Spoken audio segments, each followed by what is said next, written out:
We're going through a time of menacing change, dark clouds and foul weather ahead. Plus, it's autumn.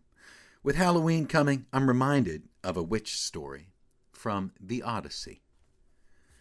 After years lost at sea, facing storms and monsters and terrors, including the giant Cyclops that ate several men of the crew, the weary adventurers found themselves at the pleasant island of Aea, however that's pronounced, where Odysseus, scouting for food, was fortunate to find a mighty high-antlered stag sipping from a river.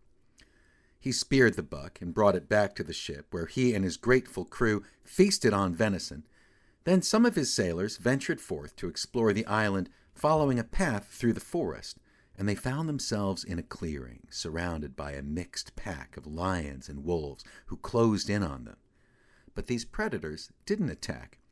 They just wagged their tails like house pets. Then the sailors heard singing. There was a palace nearby. It was like the whole building was an echo chamber or amplifier, and they followed this sweet voice to the door. A woman or goddess invited them inside and spread a great banquet for them, including a special cocktail of wine with soaked grains, honey, and grated goat cheese. Apparently, this was just fantastic.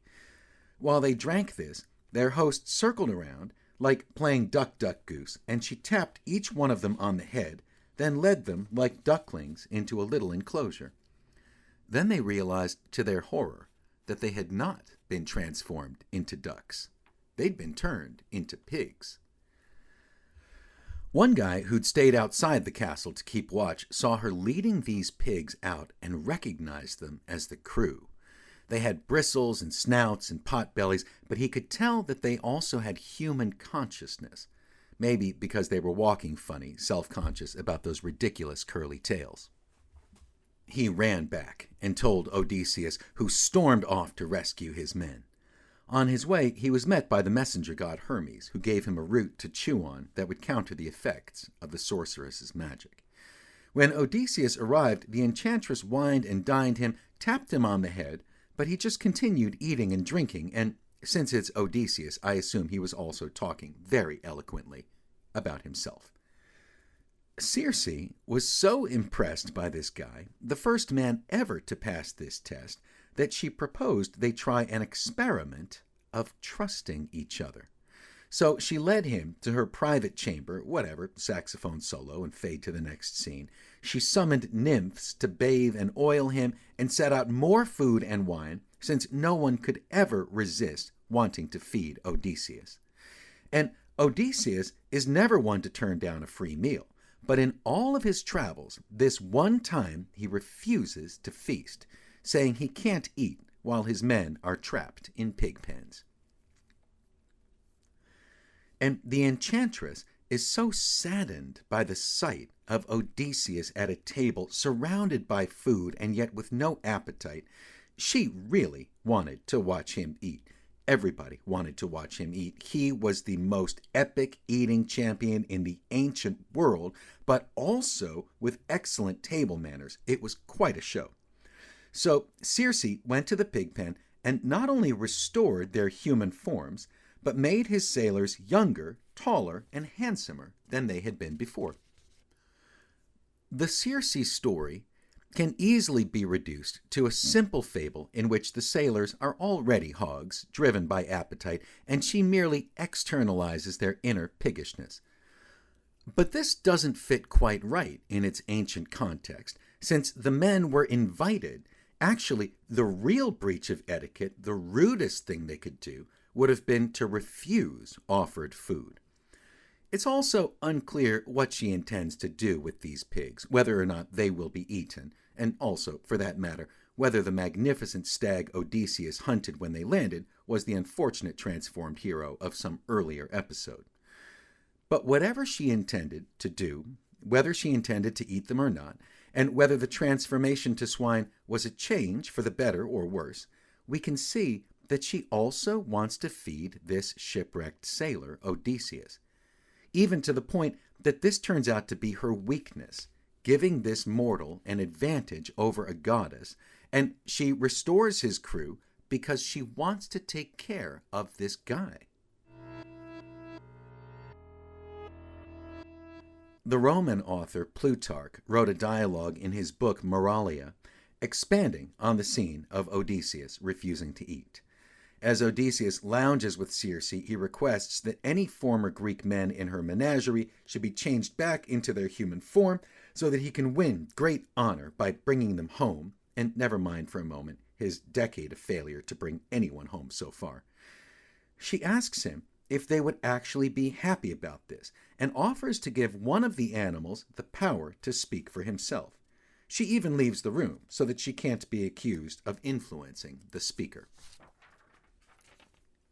So Odysseus gives a pig the good news that he'll soon be human again, but the hog says, "Hold on there. You always think you know what's right for everyone, but you've got this situation all backward. We're happy here, happy as pigs in mud, and you seem to think we should leave all this abundance of garbage and mud and our gracious hostess to become men again, the unhappiest of creatures?" Odysseus sneers that this sailor's transformation has warped his mind, then mutters perhaps he was always a pig to begin with. But the pig continues in his reasoning. Odysseus considers the human being to be the greatest of creatures because of wisdom, virtue, and courage, and yet the wisest of men, Odysseus, uses his wits for trickery and deception. But the wild beasts, he says, are straightforward and true. When they need something, they fight for it, and their courage is not summoned by some government notice or spurred by fear of corporal punishment. They meet their troubles head on and fight to the death. If defeated, they won't ask for mercy. He notes that poets would often refer to a man as having wits like a wolf, or being lion-hearted, or like a boar in courage. But they never say that a brave animal is man-hearted, or like a guy in courage. Then he raises the interesting point that among animals, the female is as dangerous as the male, and will leap right into the fray. And this we all know is true. Among lions, tigers, and bears, the females are just as fearsome, and among humans, maybe more so. And when it comes to love, the animals don't make a big charade of it. They don't play games and hide their feelings and try to lure someone in. When the proper time comes, they do what comes naturally, and when mating season is over, they get on with their lives. And concerning the virtue of Odysseus's wife Penelope fending off proposals to remarry, the pig brings up the common crow, who mates for life and if widowed will remain single forever. Concerning food, he says the animal knows what's good for its health and avoids unnatural things that will cause discomfort and flatulence. It eats only what it needs and then moves on. Only the human eats for pleasure or boredom, and only the human takes more than it needs, including inedible things like gold and silver, which are used to measure who is most contented and blessed. This sailor, seeing the wealth of others, once considered himself to be a loser, but that was all an illusion.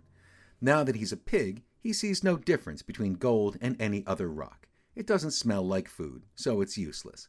He has at last found contentment with a belly full of trash, lying in cool, soft mud.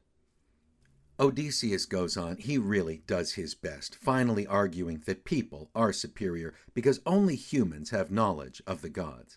But the pig is unimpressed, and rightly so, since in Greek religion, mortals could only communicate with the gods by spilling animal blood. The dialogue cuts off abruptly, and scholars have debated for centuries about whether there was more of it that got lost in the ravages of time. Really, nobody can believe that Odysseus would let this pig have the last word. Plutarch's readers would know from the Odyssey that Odysseus does convince Circe to turn the swine back into sailors, so maybe we should pity this poor pig who really does his genuine best to get Odysseus to mind his own business. But I'd like to think that this guy returned to his human form with some recollection of what he learned in his animal days. And I'd also like to think that people listened to him, especially since apparently he was turned into a taller, handsomer guy than he'd been before. In the Odyssey, once the sailors have been restored, as Odysseus requested, he's willing to eat. She throws them a massive banquet that lasts all winter, and never mind how she acquired the animals she served at the table, until the winds are just right for them to resume their journey.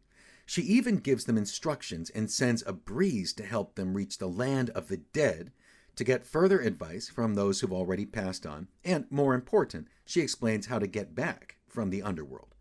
Circe warns them of the sirens and sea monsters they'll encounter and explains how to escape unharmed. Without Circe, Odysseus and the sailors would have unwittingly sailed straight into certain doom.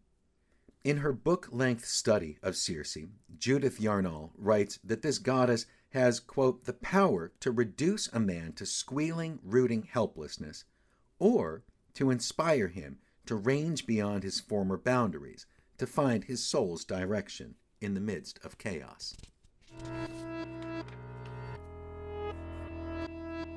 The name Circe may come from the Greek word for hawk, or for circle, or for a circle of hawks. She'll bring Odysseus's weary sailors full circle, from pigs to younger men.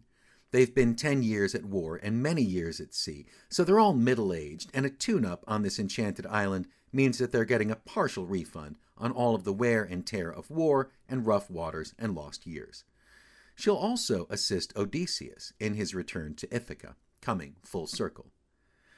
The Circe story, like the sorceress herself, became immortal but also underwent transformation and metamorphoses over the centuries, as it has been seen from various perspectives. For example, Circe was a horror in the Christian Middle Ages and the Renaissance, not just because she turned men into pigs, and may have turned some of those pigs into bacon, but what was most frightening about Circe was that she was single and didn't try to convince Odysseus to marry her. She liked him and probably wanted him to stay, which makes sense because he's the only likable guy in all of Greek history and mythology. But she doesn't try to adopt or domesticate him. She enjoys his company and then sends him on his way. In some reports, they even had a couple of children together, but nobody ever said she wanted to marry him. Circe is described as a goddess, but not one of the Olympians. She's from the earlier generation of fertility goddesses who didn't need to be jealous wives of warrior gods.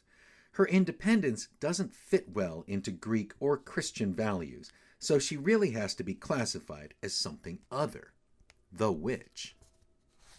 Erica Jong wrote, quote, "The witch is a descendant of ancient goddesses who embodied both birth and death, nurturing and destruction, so it's not surprising that she possesses both aspects.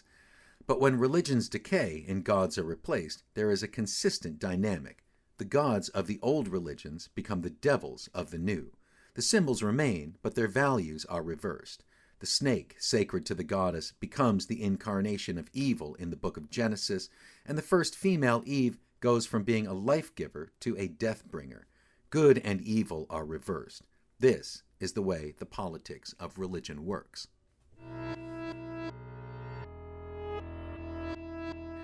Circe, whom some call a goddess and some consider a witch, has long been cast as an evil enchantress. I think that presuming the witch is evil is less frightening than imagining someone who is beyond good and evil. Because evil is predictable, but Circe is not that simple. She also wants to take care of people, or at least she wants to take care of someone she respects and is willing to put up with his friends, even though they have terrible table manners. Odysseus comes out of this episode with one more interesting story to tell, and for him, that's the greatest thing, his wealth of stories to tell about himself. Plus, by following Circe's advice, he will return to Penelope again. But it's the sailors who were transformed, who had the most to fear, who emerged stronger after the experience. When the world is changing around you and familiar people take unfamiliar shapes, things will not go back to the way they were. But don't give up on the possibility that if we are patient and firm, these frightening changes might be one turn of the wheel towards some greater transformation of strength and renewal. Thank you. This has been Animal Magic. I have been Jay Snodgrass, and sometime I hope I will be again. If you've enjoyed this, please check out some of the cool stuff at j-snodgrass.com. And Yeah, I look forward to the next episode.